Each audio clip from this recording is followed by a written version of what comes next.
ಕಲಘಟಗಿ ತಾಲೂಕಿನಲ್ಲಿರುವ ಪ್ರಾಥಮಿಕ ಆರೋಗ್ಯ ಕೇಂದ್ರ ನಮ್ಮ ಕ್ಲಿನಿಕ್, ತಾಲೂಕ್ ಸಾರ್ವಜನಿಕ ಆಸ್ಪತ್ರೆ, ತಾಲೂಕ್ ಆಯುಷ್ ಅಧಿಕಾರಿ ಕಚೇರಿ, ಸಮುದಾಯ ಆರೋಗ್ಯ ಅಧಿಕಾರಿ ಕಚೇರಿಗಳಲ್ಲಿ ಮರು ನೇಮಕಾತಿಯನ್ನು ಕೈ ಬಿಡುವಂತೆ ಎನ್ಎಚ್ಎಂ ಸಿಬ್ಬಂದಿಗಳು ಆರೋಗ್ಯ ಸಚಿವರಿಗೆ ತಾಲೂಕ್ ದಂಡಾಧಿಕಾರಿ ಬಸವರಾಜ್ ಹೊಣಕದವರ್ ಮುಖಾಂತರ ಮನವಿ ಸಲ್ಲಿಸಿದರು. ಈ ವೇಳೆ ಹೇಮರೆಡ್ಡಿ ಸೋಮಣ್ಣನವರು ಮಾತನಾಡಿ, ಎನ್ಎಚ್ಎಂ ಸಿಬ್ಬಂದಿಗಳು ಈಗಾಗಲೇ ತಾಲೂಕಿನಲ್ಲಿರುವ ಪ್ರಾಥಮಿಕ ಆರೋಗ್ಯ ಕೇಂದ್ರ, ನಮ್ಮ ಕ್ಲಿನಿಕ್, ತಾಲೂಕ್ ಸಾರ್ವಜನಿಕ ಆಸ್ಪತ್ರೆ, ತಾಲೂಕ್ ಆಯುಷ್ ಅಧಿಕಾರಿ ಕಚೇರಿ, ಸಮುದಾಯ ಆರೋಗ್ಯ ಅಧಿಕಾರಿ ಕಚೇರಿಗಳಲ್ಲಿ ಸುದೀರ್ಘ 20 ವರ್ಷದಿಂದ ಕೆಲಸ ಕಾರ್ಯವನ್ನು ನಿರ್ವಹಿಸುತ್ತಾ ಬಂದಿದ್ದಾರೆ. ಕಡಿಮೆ ಸಂಬಳವಿದ್ದರೂ ಯಾವುದೇ ಸೌಲಭ್ಯ ಇಲ್ಲದೆ ಕೋವಿಡ್ ಸಂದರ್ಭದಲ್ಲಿ ಪ್ರಾಣವನ್ನೇ ಲೆಕ್ಕಿಸದೆ ಕರ್ತವ್ಯ ನಿರ್ವಹಿಸಿ ಇಡೀ ದೇಶಕ್ಕೆ ಮಾದರಿಯಾಗಿದ್ದಾರೆ.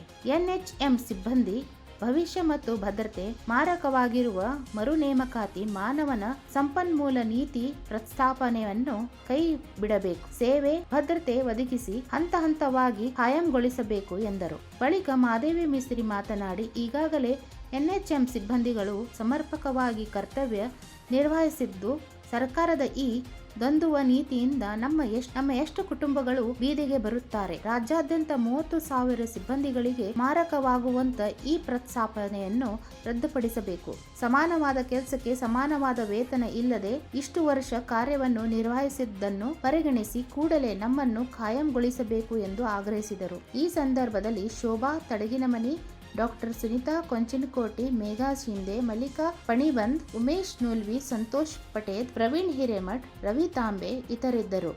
Ilyas, 9 live news, Kalghatgi.